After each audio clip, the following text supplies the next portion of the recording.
Hi, today I'm going to take you through the setup of the Lone Worker app that you're going to install onto your phone. Now we're going to start our shift by going ahead and signing on. So you're going to see this box here with the arrow in it. We're going to go ahead and press that.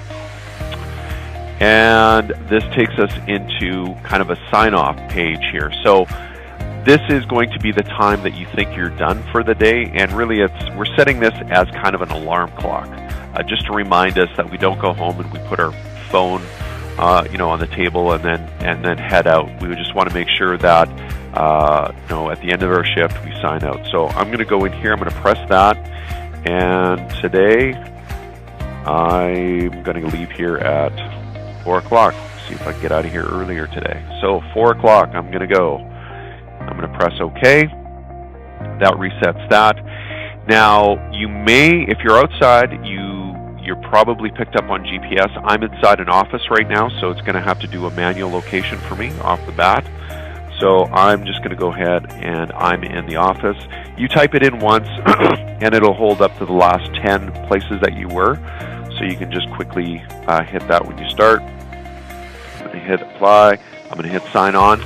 And now this is going to go to the main screen, and I am on. Let's move on down to the bottom here.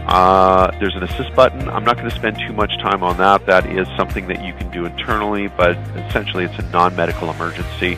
You could use this if you get stuck somewhere, flat tire, whatever it might be, but you can press that, and the response center will be can be kind of your liaison, provide maps back to your supervisor to let you know where you are, those types of things. The next one on here is a hazard button. This one is really important.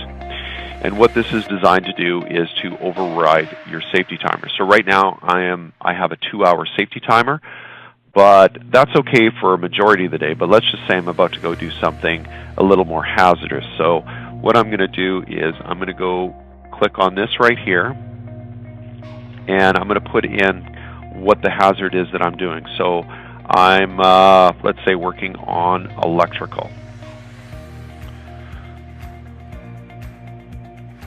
All right, so I'm working on an electrical panel. I'm going to go ahead and hit the Done button, and then I'm going to just go over to this right here. I know it's going to take me about 15 minutes to complete this project, and I'm going to go ahead and select 15 minutes. And then I just go ahead and hit this big button right there. That is going to reset it, and now you'll see I've gone to an orange screen, and more importantly, I've gone to a 15-minute countdown. So what happens here is if this goes down to 0, the response center is going to get an alarm. It's going to see that you were in hazard mode. It's going to see the note that says you were working on an electrical panel, and then of course do proper procedures, escalations based on that. So this will get treated more as almost an SOS emergency as opposed to just a missed check-in.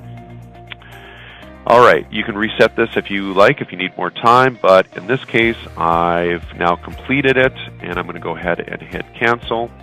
Yes, I am sure, and I'm going to go back into my regular screen. The last one on here, don't worry about Journey. In fact, that one may or may not be turned on. That's for a separate training video.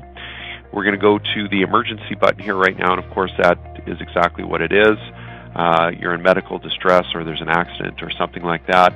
If I accidentally hit it, you'll notice I've got about 20 seconds to get out of it, so I can just actually double press that button again to get out of it. But in this case, no, I'm hurt, I need to send an emergency, and I'm going to go ahead, I'm going to send that off. Over at the response center, the alarms are now going off. That concludes the training video for this. If you have any questions, there's also a guide. If you have any questions, just please reach out